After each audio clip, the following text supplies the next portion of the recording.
Okay, so how are things going on there? Busy. Lot of we are launching a new product, so and we just received a huge shipment yesterday. So we are testing and double checking. Okay, nice. And about the pandemic, like what has been the challenge for you, so far? Oh yeah, well, a lot. Maybe because there are private challenge and business challenge. Maybe let's start from a business challenge. Yes. So major challenge. Let's start with a more obvious thing. So in March this year, I remember I was in New York. Basically, took the last regular flight back from New York to Austria, where really they charge us as soon as possible. They wanted us, they wanted all the people to leave New York as soon as possible. And that was the moment where basically our Chinese manufacturer shut down. 1 month later, then we had this huge outbreak in Italy, where basically we have a second, well, one of the two key supply, that is STMicroelectronics, also has a problem, and they were not really able to cope up with delivery. So we live almost 6 months with trying to manage a supply chain that was basically completely disrupted, or close to be completely disrupted. And this is on the supply chain side. And then we have to, if we consider the customer side, that was also a tough one, because a lot of projects been canceled, projects that have been postponed, moved to next year or to even 2 years later. So it was really a rough navigation. It's like to be in the middle of the ocean and without any land nearby you, and really navigating through a perfect storm. It's just trying, it's the ship. It's leaking water. You are really trying to keep this ship above the sea level.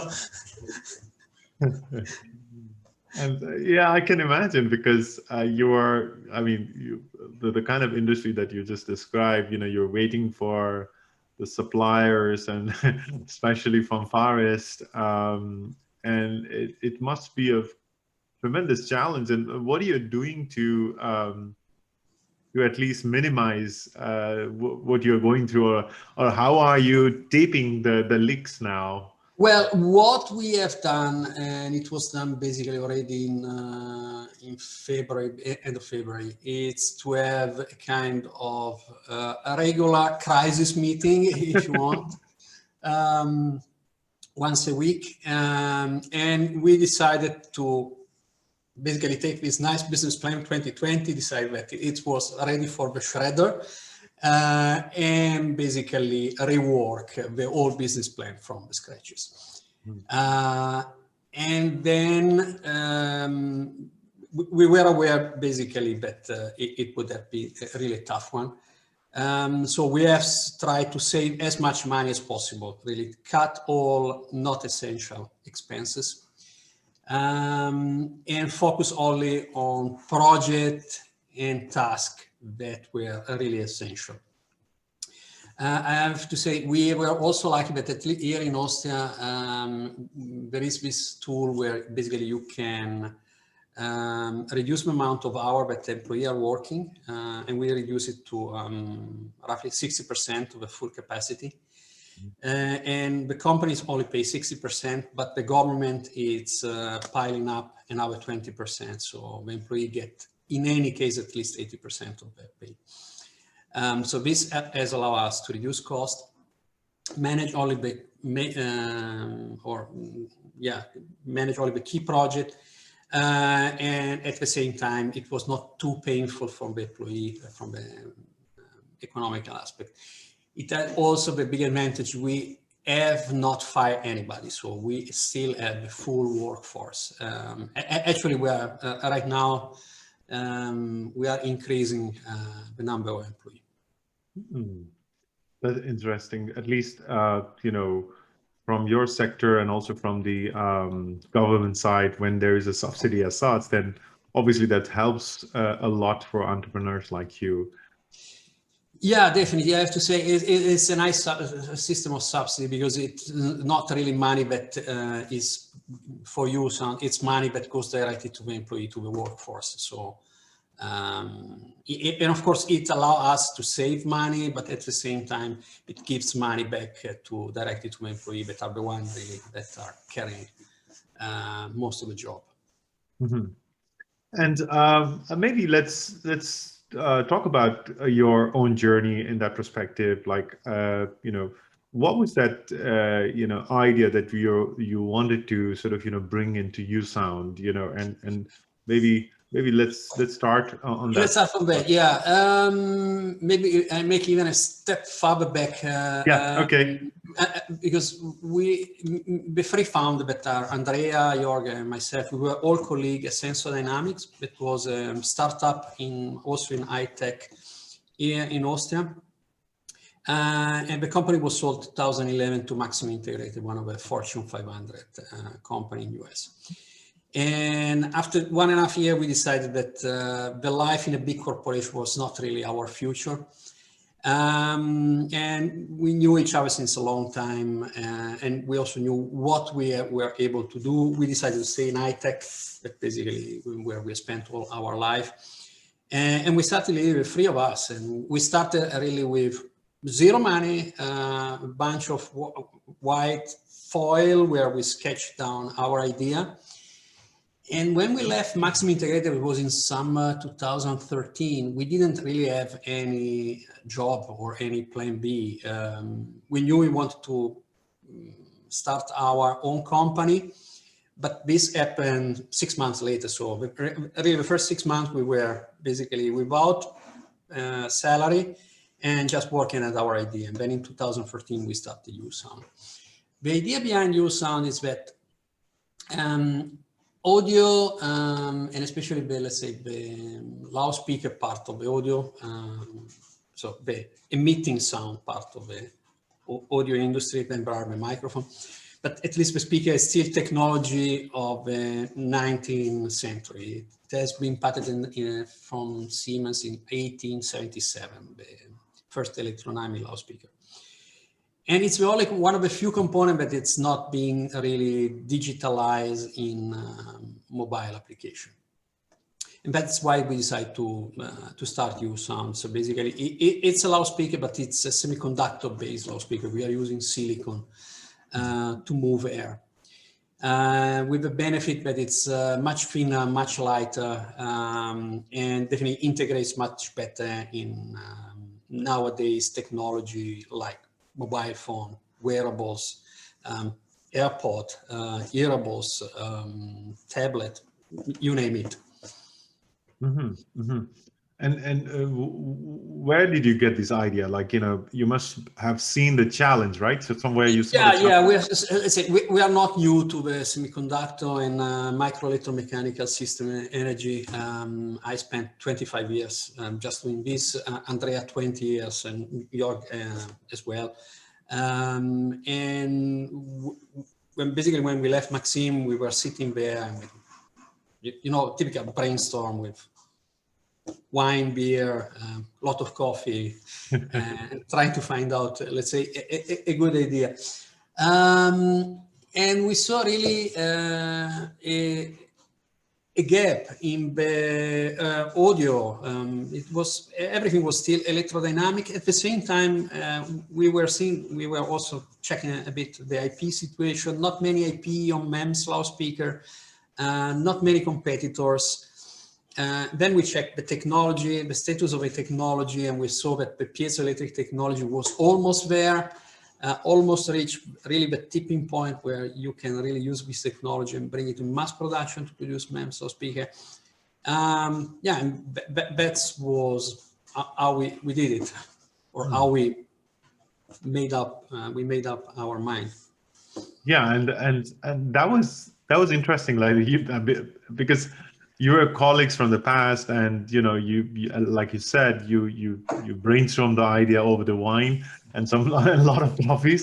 That's it's like it doesn't happen most often like that, right? So you already had that sort of, you know, good, let's say, the support base of your colleagues, and Yeah, yeah. Yeah, let's say the real drive is we didn't want to be anymore in a corporate world. We wanted to have our own startup, and that's why we left. So basically, first thing, we burn our ships, so no way back. And then we had to find a way, and we really sit down, the three of us, and try to find out the best possible idea and what could be successful. And we end up with you. So. Yeah. And how does that work, you know, in comparison to the present, you know, speakers? Is it different as far as the quality of the sound, or like what is different? You know. Well, in terms of sound quality, right now nobody accepts nothing worse than nowadays loudspeaker. Yeah. The real advantage of our loudspeaker, it's the bandwidth. So it's the fact that you can really use one single driver to reproduce a wide band of frequency that goes from the lowest, around 20 Hertz, up to 20 kilohertz. That's, let's say, what is defined as audible range. But there is also the so-called IRS audio, where you also emit in the signal ultrasound frequency to make the signal a bit, or the experience a bit more rich. And our speaker goes up to 40 kilohertz. So it's it's a nice way to extend the bandwidth. The other advantages, it's much lighter. Factor 10 lighter compared to an electrodynamic speaker. But you say it's not much, but if you have wearables all day in your ears, every gram counts. Yeah, like I'm wearing now, like this one perhaps is much heavier, right? The whole day I'm wearing this one. Yes. So that's one point. The next point is they are much thinner, really thin. We are speaking about roughly 1 millimeter thickness. So if you have a super thin tablet like this, where they have still a bit of thickness, but it's possible to make even thinner. So, and it saves space for the battery. And the other huge advantage, really, that was probably the game-changing advantage, is the fact that you can solder reflow. So basically, it's a real electronic component. You deliver in taper reel or in tray, then there is a pick-and-place machine, you put it on a PCB, you solder reflow with all other components, and it's done. And meanwhile, all electrodynamic demand a kind of semi-automatic manufacturing, because they are really mechanic component. Sometimes with wire, you have to solder the wire by hand. So the real game changing is the fact that it's an electronic component, and you can handle like standard electronic component. It's a huge benefit in terms of efficiency, manufacturing efficiency for our customer. And have you already tried into the, you know, the regular mobile devices, or?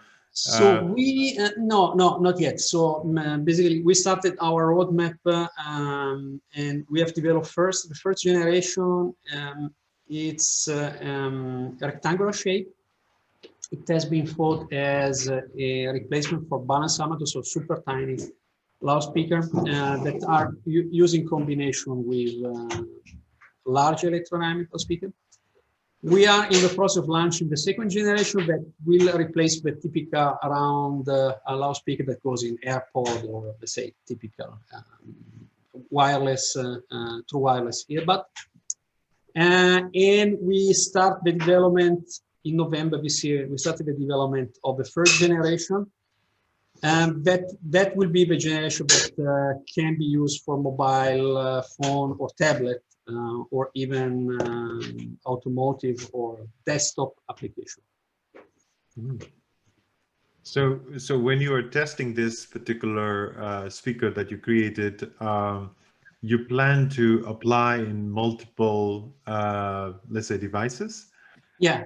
So the change is that instead of creating, say, a huge loudspeaker like this, we have these tiny elements that are built up in array. And maybe I can even show you an example, because for this call, I'm using one of our reference design. So let's see if I can. So you can see here. This or maybe here. Our loudspeaker. Built as an array, and I'm using it right now. Okay. So with the Bluetooth and all, like you're able to beam the sound like the regular. We are not yet at the point where we are really beaming sound, because all our speakers are in parallel, so it works. It's just an extension of the surface. You use tiny elements, they are all moving at the same time, so you have larger surface, you can move more air. So you can use it for macro application. The next step, it will be to spend more time in electronic, and then use phase difference, so we can also actuate each element individually, and then we can start really to have audio beaming and really beam the sound in the position we want. Yeah, I mean, it looks interesting, you know, the what you're describing as what you have created, and you know, at what stage are you at, you know, in terms of getting into let's say the other regular vendors and maybe collaborating with them? After long years of let's say try to convince market, I think it's really the last 2 millimeters of thin ice that we have to break through, and we are almost there. I think 2021 definitely will be the breakthrough year for men's loudspeaker. Yeah, and definitely we would be able to see that being implemented in I don't know, maybe mobile phone or I don't know. Yeah, so first product definitely will be true wireless earbud that will be available next year. I cannot tell you exactly when our customer are going to launch, but I would assume in the second half of next year, because we are preparing right now our supply chain to deliver starting in January. So I would assume that typically with the product cycle, I would expect the first product on the market on final application in the second half of next year. Okay, now I'll drag you a little bit into into the entrepreneurship journey. You know, you are working fine, and you know, with the corporate world, with your colleagues, and like you said, you were sick and tired of the corporate world, and you started into this journey. So when you look back and when you see the challenge that you are facing right now, what do you think about the journey that you have taken so far? Well, I would say it's an experience where there are no regrets. Honestly, I wouldn't change a comma of what we have done so far, no matter how good or bad we have experienced. And at least for me, it's nice because we are really the owner of our future. So of course, the risk is high, so we can always mess it up and cause a huge trouble to the company. But we are not really anymore dependent on some decision coming from, I don't know, investment fund or some investment bank that it's maybe 1,000 kilometers away from you and have no idea of the business you are in. And we are really lucky because we have really a network of investors that it's pretty close to us. Most of them are based in Germany or Austria, so really close to our headquarters, and all previous entrepreneurs. So there are no real classic investor or investment bank. Are all it's more a network of previous entrepreneurs that are willing to take a risk on young startup, on high-tech startup. Mm-hmm. And you know, did you see those challenges, like, you know, before you started, or there were things that you discover You know. That's honestly too impossible to foresee a pandemic like this. But so many stuff were unknown to us. Yeah, I think, let's say the nice, but most probably the nicest part, it's the journey. It's like, I don't know, it's like leaving everything behind and try to go up Mountain Everest. You cannot really imagine all the challenges and troubles, but and also you cannot even imagine the nice moment, the really nice moment where the first product that it's working, or hiring employee that basically were laid off from our company and suddenly they have new chances. And honestly, the good stuff definitely prevails over all inconvenience we have seen so far. Mm-hmm. So, you know, aside from the pandemic, you know, when you are in the office, what other challenges that you think are more important for entrepreneurs? Maybe, I don't know, hiring people, or the kind of people, or, you know, it could be anything, right? So yeah, well, it's, let's say there is not one real challenge, depending which stage of a startup you are. So at the very beginning, when we were three of us, the biggest challenge was find an investor and convincing an investor to give you money just based on PowerPoint. Yeah, that's the reality. So if you have a nice idea, then the next challenge, and this stays then with the company, it's hiring talent, it's finding the right people. And it's not just about knowledge, it's also about the character. So you want people that really marry and are 100% convinced about the philosophy of the company. And if not, it's better not to hire, even if the most talented person you can find, but if it does not match the philosophy of the company, better not to hire.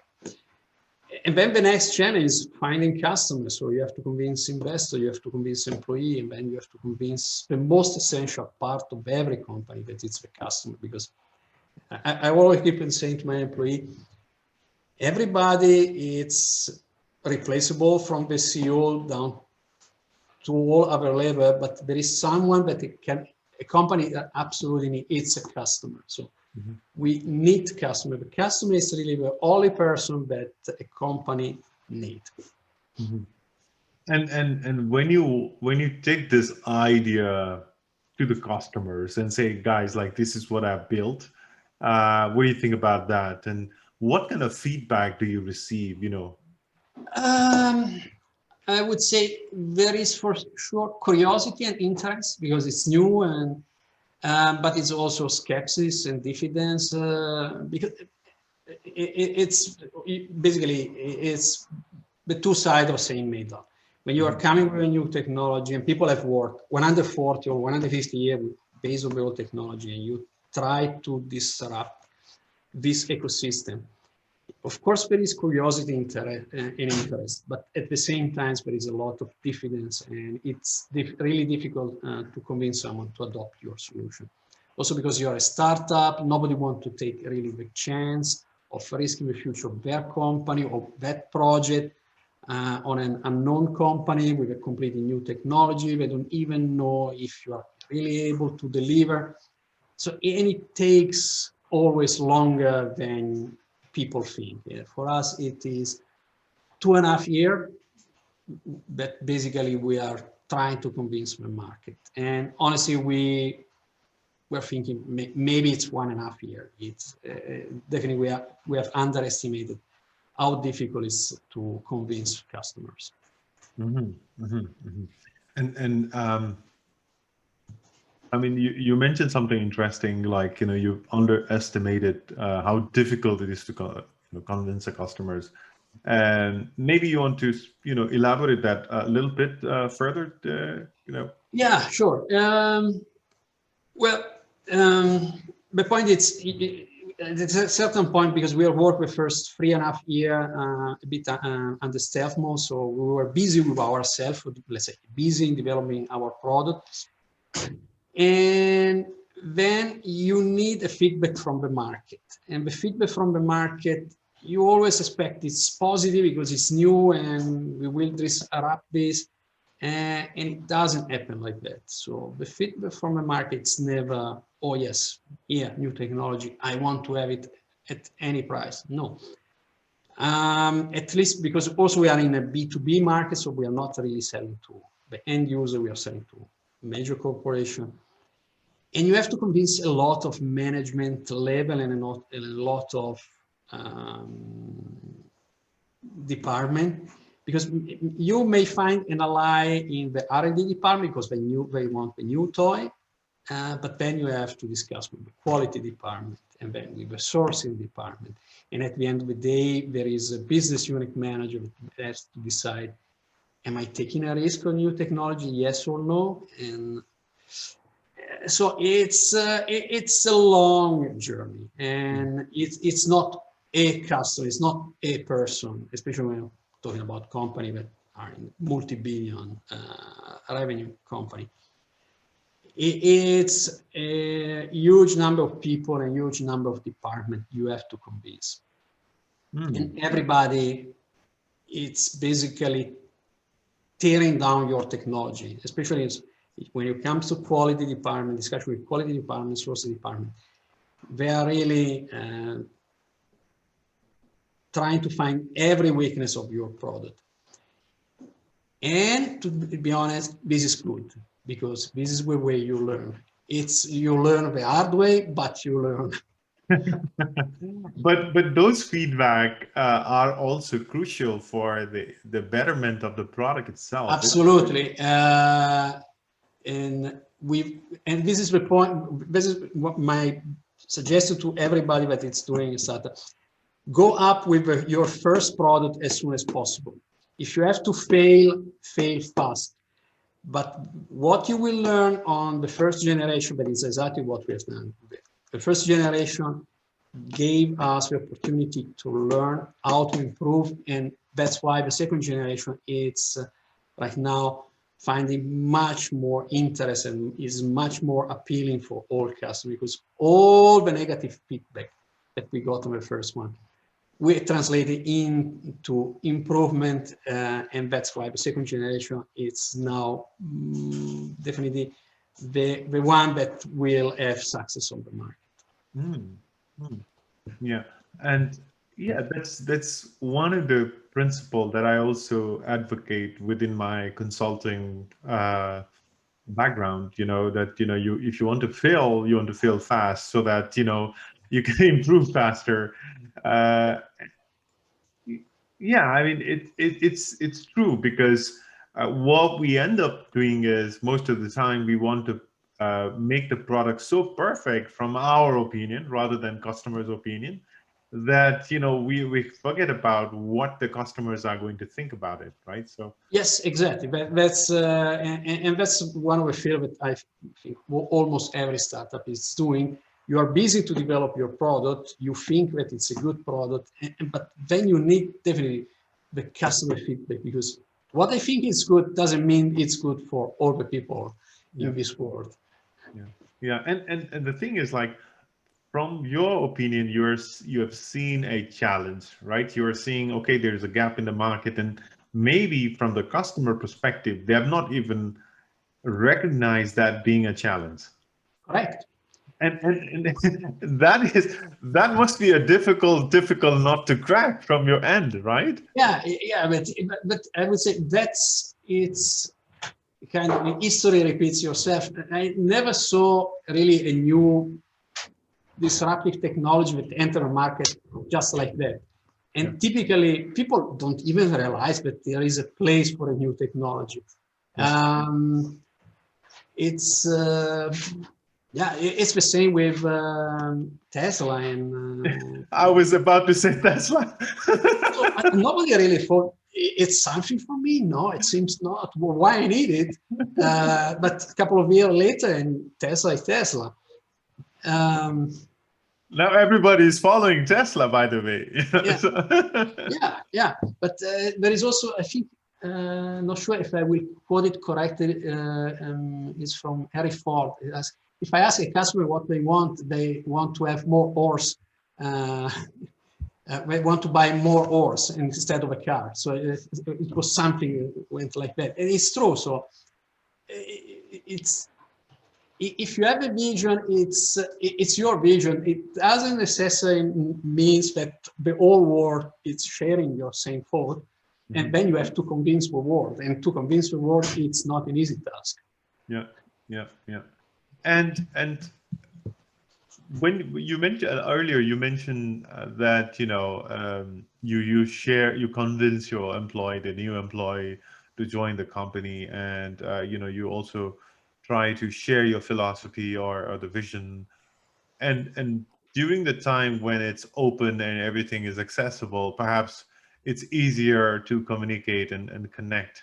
But during the pandemic, like, how do you keep up with that vision? How do you say, okay, guys, like, we still need to keep on working and those kind of things? So let's say pandemic, first of all, what we have done is when it started to be really serious, we had a video call with all employees. I sent all employees in home office, basically, for base safety. And we decided to have not just only the regular call, business call, but we started basically chats that is called coffee break, where basically employees were allowed to, whatever thought they had over the day, just share it there. And we also organizing with each department morning coffee. So basically it was a virtual coffee. Everybody with coffee mug in the video and just talking about everything, but not about work. So really, it's really the idea of we are still a team, or maybe the best sentence is we are in all of this together, and we can get out of this only together. Yeah. Because it's I know that it's one of those things where nobody has sort of thought about like how to actually tackle this, and nobody had a first-hand experience about dealing pandemic, at least for this generation that we are. I think it's the last generation was 1920, around that, so it's 100 years ago. Yeah, probably. There are only few people who are aware of those particular challenges back in those times, right? So and a completely different kind of technology, and and there were fewer people, so I'm sure like it was easier to manage, perhaps. I would not say easier, but at least it was not that let's say difficult as far as managing the challenge, perhaps. Yeah, for sure. Yeah. And so what's going to happen beyond 2021 for you as a company? So good question. So we're focusing on 2021, 2022. It's, let's say 2021, let's define the break even or breakthrough, not break even, it's breakthrough year. 2022, it should be the break even, so where we become self-sustained. And 2023, I would say it's, if our dream, because right now it's a dream, well, I would say it's a dream. We are working actively. We started to work actively. We would like to go IPO. That's a strong projection, in a sense that, Yeah, well, I think it's better to put your dream on a piece of paper and work the milestone, with the risk that you will miss some of them, but maybe it's not 2023, it would be 2024. But yeah, without target and without ambitious target, then well, the risk is even higher. It's basically to miss all opportunity. Yeah. And What sort of feedback that you receive? You mentioned about the customer side, but what sort of feedback do you receive from the investment standpoint? Like, I would say, as I said, luckily all investors I know personally, almost all of them. They also went through startup phases with their enterprise, so they know the challenge and they understand how difficult it's the market, especially in a year like 2020. So in the recent months, really starting November, I saw a lot of interest on MEMS loudspeaker, new technology, and all around the world. It's a bit more strong in Asia. China, Japan, Korea, really a lot. I got a lot of, let's say, cold call from investor that wanted to have more information about our company. And but we have also call from European investor or American investor. So it looks like MEMS loudspeaker or semiconductor loudspeaker are entering a bit of a hype. Not sure if it's the hype, it's just a small wave and then it goes back, or if it's really a long wave. We will see. Mm-hmm. So they're looking for 5mm diameter. Okay. And if you have to now think about the let's say the upcoming years, as far as scalability, do you see any challenge there, going forward? Yes. So for sure we are, let's say, we have with our manufacturing partner, we have agreement in place that will allow us to scale. The big question mark is how much we have to scale, and this is something that it's difficult to predict. And what we see right now on the semiconductor market, we start to see a kind of shortage. That's typical of semiconductors. So 2020 people have tried to reduce their production, get rid of their stock. So there are not much semiconductor component available right now. And that includes also our partner like STMicroelectronics. But typically after, let's say, the down wave, you see the up wave, and I would expect a up in the second half of 2021. So and I was even sure I can define it as a forecast, but let's say prevision or bold prevision is that it will be a bit tough with a supply chain till mid 2021. Should get better in the second half of the year. Right. All right.